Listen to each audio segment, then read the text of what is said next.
안녕하세요 여러분, 반갑습니다. 정치와 법. 오늘 같이 공부하실 주제는 헌법상에 나타난 통치구조 편에서 국회에 관련된 두 번째 시간이 되겠습니다. 오늘 같이 공부하실 주제는 국회의 회의에 관련된 얘기입니다. 여러분들이 반드시 알고 계셔야 되는 내용 중에 하나로서 국회의 회의는 두 가지가 있습니다. 정기회와 임시회가 있는데요. 우선 정기회부터 보시게 되면 정기적으로 모이는 회의가 있다라는 거예요. 그런데 언제 열리느냐? 매년 1회에 열립니다. 그리고요, 언제 몇 월에 열리느냐 하면 9월에 열립니다. 네, 지금 9월이니까요. 정기회가 열리고 있다라고 보시면 돼요. 그리고 이 정기국회는 100일 이내에 끝납니다. 자, 개월수로 몇 개월이죠? 네, 3개월입니다. 3개월이면 9월에 시작했으니까 9월, 10월, 11월 또는 이제 9월 말에 시작하게 되면 12월 초나 중순에 정기회가 끝나게 되겠죠. 이때 이 정기회에 모여서 국회의원들이 무슨 일을 하느냐면 제일 중요한 내년도 예산안을 심의 의결합니다. 다시 말씀드리면 막말로 내년에는 국민들로부터 얼마씩 세금을 뜯어낼 것이냐, 네, 그걸 의논하고 결정한다 이겁니다. 그러니까 거기에 초점을 맞춰서 잘 들으셔야 돼요. 그 다음에 중요한 것이 이제 국정감사인데요. 국정감사라는 것은 대통령을 중심으로 한 정부 기관들, 장관들이 어떠한 일을 1년 동안 했느냐에 대한 이 조사, 감사를 국회에서 하게 됩니다. 이때 되면은요, 각부 장관들이 국회의원들 앞에 나와서 여러 가지 질의와 응답을 하게 됩니다. 막 고성이 오가게 되고요. 막 싸우는 모습들이 뉴스에 끊임없이 나옵니다. 그게 왜 그러냐면 국정감사를 하기 때문인데요. 여러분들이 초점을 맞추셔야 되는 것은 사실 국정감사가 아니라 내년도 예산안이 얼마나 책정될 것이냐에 사실상 이 관심을 기울이셔야 돼요. 그런데 국회의원들이 자신들의 월급은 올리는 예산안 심의를 바로바로 통과시키거든요. 네, 그런데 그걸 국민들이 알면 안 되잖아요. 그래서 국정감사에 올 투자를 하게 됩니다. 그래서 이렇게 시끌시끌하게 된다는 것. 일단 정기회가 9월에 소집되고 지금 시작되고 있고요. 네, 11월 말이나 12월 초에 국정감사가 끝나게 된다라는 것을 알고 계시면 되겠습니다. 이때 국회의원들이 자신들이 국민들을 위해서 어필할 수 있는 굉장히 좋은 기회예요. 그래서 TV에 참 많이 나오는 그런 기회다라는 걸로 이해하시면 좋으실 것 같아요. 자, 그 다음에 임시회라는 것이 있습니다.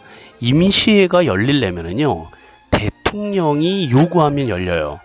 또는 대통령이 요구를 안 하더라도 국회의원, 재적의원 몇 명이라고 그랬죠? 네, 300명이라고 그랬는데 그 중에 4분의 1 이상의 요구만 있으면 임시회가 열립니다. 그러니까 다시 말씀드려서 정기회는 9월부터 해가지고 3개월간 열리는데 임시회는 1년 내내 열릴 수 있다는 뜻이 돼요. 그래서 그 TV나 뉴스 보시면은 이 국회의원들이 자주 모이잖아요. 그 이유가 뭐냐면 임시회가 자꾸 발동되기 때문에 그렇습니다. 그리고 임시회는 30일 이내로 열립니다. 그러니까 한 달인데요, 한 달. 여기서 잘 이해하셔야 되는 게 뭐냐면 9월 달에 정기 국회가 열리지 않습니까? 이때 국회의원들이요, 국정감사를 하면서 서로 여당과 야당이 치고받고 싸웁니다. 그러다 보니까 국정감사 때문에 예산안이라든지 중요한 민생 법안들은 다 뒤로 미뤄지게 돼요. 여러분들이 꼭 보이지 않는 것을 보셔야 되는 부분이 바로 그겁니다. 이 국회의원들이요, 자신의 정당의 당리당략을 쟁취하기 위해서 막 정기국회 때 막 장애투쟁도 하고 서로 욕설을 해가면서 막 단상을 점거하기도 하고 몸싸움을 벌이기도 하고 정말 난리를 피우거든요. 네, 그러다 보니까 매년 통과되어야 되고 심의되어야 될 예산안과 민생 법안 500개 이상이 계류가 됩니다. 국민들은요, 싸우는 모습을 보고 싶은 것이 아니라 정말 내가 관련된 실제 생활 속에서 필요한 법들이 국회를 통과해야지만 내가 예산을 얻는다든지 또 일을 처리하는데 쉽게 되거든요. 근데 국회의원들이 그런 민생 법안은 뒤로 미루고 당리당략에 의한 쌈박질만 한다 이겁니다. 그러다 보니까 정기국회가 그냥 끝나버려요. 11월 말에서 12월 중순까지. 네, 그럼 그때 임시회가 다시 열리게 되거든요. 근데 임시회가 열릴 때쯤 되면 크리스마스가 다가온다고요. 네, 국민들이 그 싸우는 모습을 좋아할까요? 네, 요때 갑자기 이제 국회가 조용하기 시작합니다. 서로 손을 잡고 웃으면서 무슨 예수님의 탄생을 축하한다든지 막 이러고 있어요. 네, 그리고 나서 1월 1일이 되기 전에 예산안을 통과시켜 버립니다. 민생 법안도 보지도 않아요. 그냥 바로바로 통과시켜야 하지만 내년 1월 1일부터 새로운 법들이 집행이 되기 시작하거든요.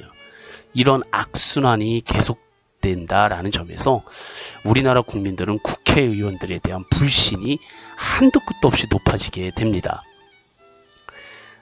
국회의 정기회와 임시회가 언제 열리고 또 어떻게 진행이 되는지를 잘 기억을 해두시라는 뜻에서 말씀을 드렸습니다.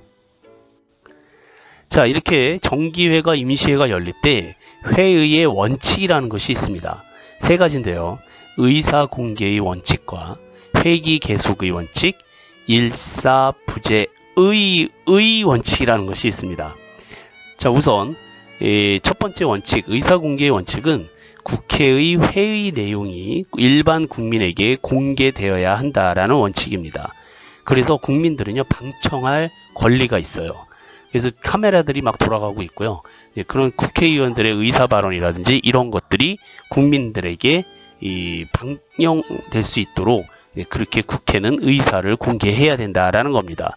물론 국가의 중요한 어떤 비밀스러운 국민들이 꼭 알지 않아도 되는 그러한 것들은 국회의원들이 다수결 투표로 의해서 공개를 안 할 수도 있습니다. 어쨌든 의사는 공개되어야 된다. 첫 번째 원칙이고요.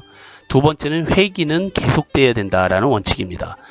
원래 의미는 국회 회기 중에 의결되지 않은 안건을 폐기하지 않고 다음 회기에서 계속 심의한다라는 원칙입니다. 의미는 이렇습니다만 실제로는 국회는요 1년 내내 회기가 계속되어야 된다라는 원칙이에요. 더 쉽게 말씀을 드리면 6.25 전쟁 때도 부산에서 국회는 열렸다 이겁니다. 그게 회기 계속의 원칙입니다. 로마 시대 때도 마찬가지고요. 국민의 대표자들은 1년 내내 모여서 국가의 일을 회의해야 된다라는 것이 회기 계속의 원칙. 회기는 계속되어야 된다라는 거고요. 회기가 불계속되면 안 된다라는 겁니다.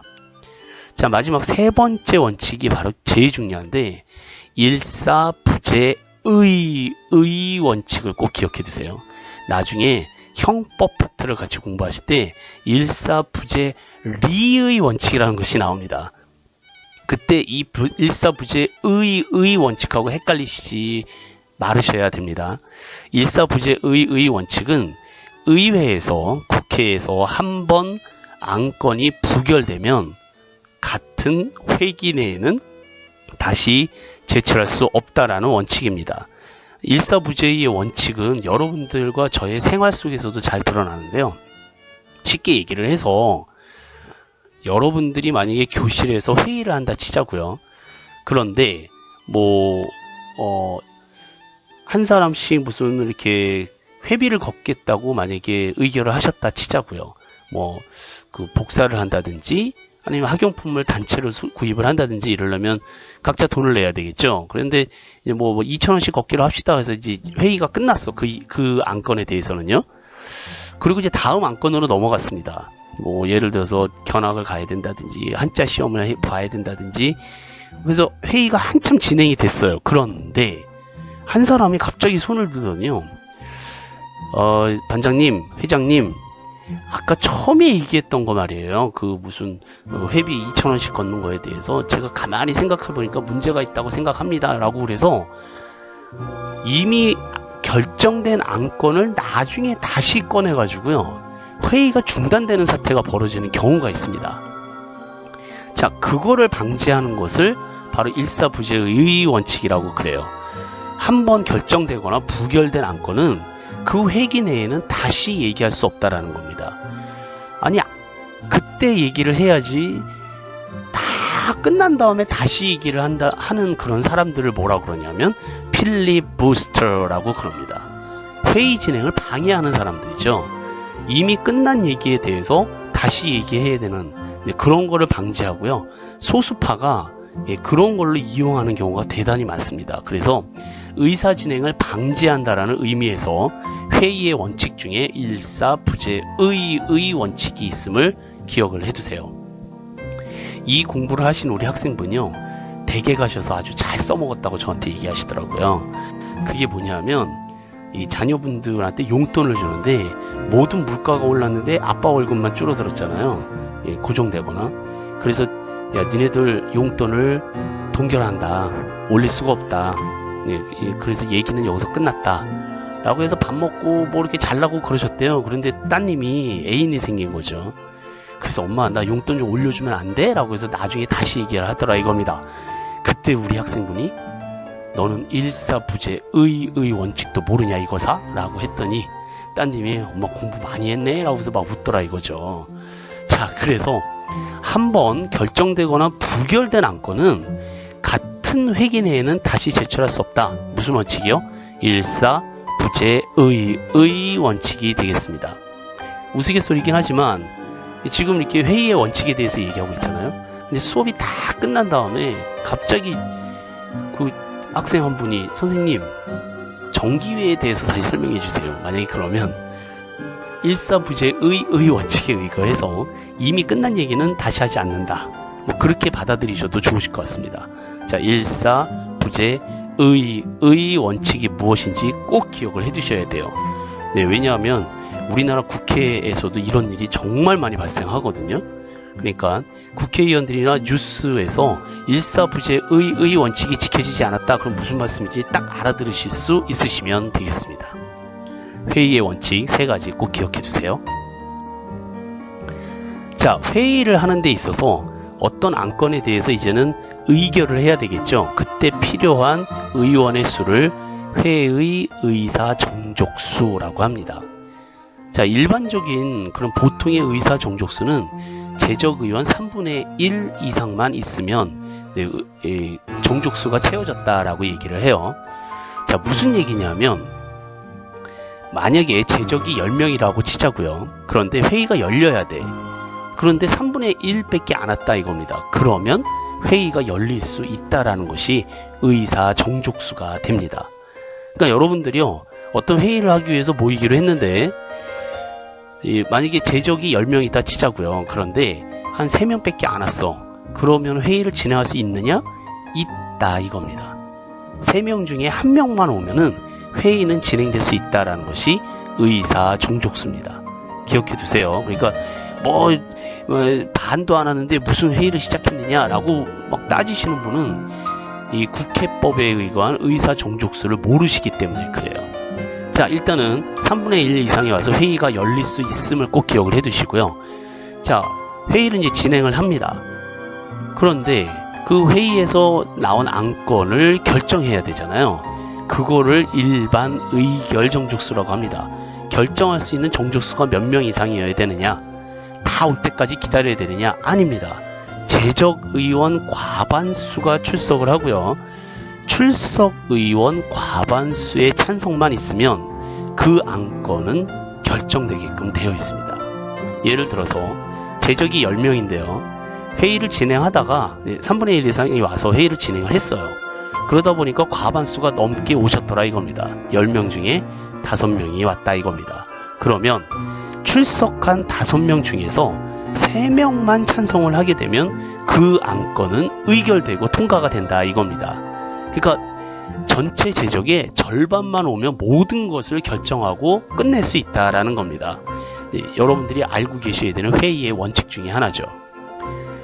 자, 그런데 만약에요 6명이 왔다 치자고요. 또는 10명이 왔어요. 짝수가 왔다 이겁니다. 그런데 어떤 안건에 대해서 결정을 해야 되는데 절반으로 딱 나뉜 거예요. 찬성과 반대가 5대 5로 딱 나눠졌다 이겁니다. 자, 그럴 때 어떻게 결정을 해야 되느냐? 가와 부가 동수인 경우에는요, 부결된 것으로 합니다. 5명이 찬성하고 5명이 반대했어요. 그러면 그건 부결된 것으로 봅니다. 다시 할 수 없어요. 자, 그런데 10명이 왔는데 의장이 있지 않습니까? 그러면 11명이 되죠. 자, 이 가와 부가 동수인 경우에는 부결이 되게끔 되어 있는데 여기서 캐스팅 보트 건이라는 것이 발동하게 됩니다. 네, 무슨 건이요? 캐스팅 보트라고 합니다. 캐스팅 보트라는 것은요, 의결에서 표결 결과가 찬성과 반대, 가와 부가 동수의 경우에는요, 의장이 결정할 수 있는 권리를 갖고 있는 것이 캐스팅 보트 건입니다. 자, 영국과 미국에서는요, 이 캐스팅 보트 건이 주어지고 있어요. 의장한테. 막강한 권력이죠. 근데 우리나라는요, 채택하지 않고 있다는 것이 중요해요. 왜 그러냐면 미국과 영국 같은 나라에서는요, 국회의장이 뽑히면 의장은요, 당적을 버려야 됩니다. 네, 그러니까 예를 들어서 뭐 더불어민주당이라든지 미래통합당이라든지 어떤 정당에서 국회의장이 나왔다 하더라도요, 그 의장은요, 중립의 의무를 지켜야 되기 때문에 자신이 갖고 있는 당적을 버려야 돼요. 네, 그런데 우리나라 국회의장은요, 당적을 유지하게끔 되어 있거든요. 그러다 보니까 만약에 국회의장이 여당이든지 야당이든지 그렇다면 팔은 안으로 굽는다고요. 캐스팅 보트권을 주게 되면 당연히 자기가 속해 있는 정당의 편을 들게 되겠죠. 네, 그래서 우리나라는 캐스팅 보트권을 주지 않습니다. 국회에서는. 근데 만약에 여러분들이 무슨 친목회라든지 아니면 반에서 그 어떤 것을 결정해야 될 때 회의장한테, 반장한테, 급장한테 캐스팅 보트권을 줘야 되느냐 말아야 되느냐를 먼저 투표를 하셔야 돼요. 그래서 의장이, 회장이, 반장이 회의를 진행하기 전에 앞서, 자, 회장한테 캐스팅 보트권을 주시겠습니까? 라고 물어보셔야 돼요. 그래서 과반수가 넘게 되면 캐스팅 보트권을 회장이 쥐게 된다는 겁니다. 국회에서만 없을 뿐이지 일반 회의에서는 캐스팅 보트권을 주느냐 마느냐로 또 실갱이를 벌이기도 해요. 그러니까 상식적으로 캐스팅 보트권이 무엇인지는 알고 계셔야 됩니다. KBS 골든벨 문제에서 캐스팅 보트권은 참 많이 나옵니다. 그러니까 꼭 기억해 주세요. 자, 여기까지 우리가 국회의 회의에 대해서 같이 공부를 했습니다. 간단하게 정리를 하자면 국회의 회의는 정기회와 임시회가 있고요. 정기회는 9월에 시작해서 100일을 넘지 못한다. 그래서 12월 달에 끝나게끔 되어 있고요. 임시회는 대통령이나 국회 재적의 4분의 1 이상의 요구만 있으면 언제든지 열릴 수 있다. 따라서 임시회의 때문에 국회회의는 1년 내내 열린다. 회의가 열리게 되면 정족수가 필요한데요. 정족수는 회의가 시작되려면 3분의 1 이상만 모이면 회의를 시작할 수 있고요. 의결을 할 경우에는 재적의원 과반수가 출석하고 출석한 의원 과반수의 찬성만 있으면 의사는 결정이 된다. 자, 이렇게 중요한 회의의 원칙 알아두시고요. 회의의 원칙 3가지 말씀드렸죠. 의사공개의 원칙, 회기계속의 원칙, 일사부재 의 원칙. 꼭 기억해 두시면 감사드리겠습니다.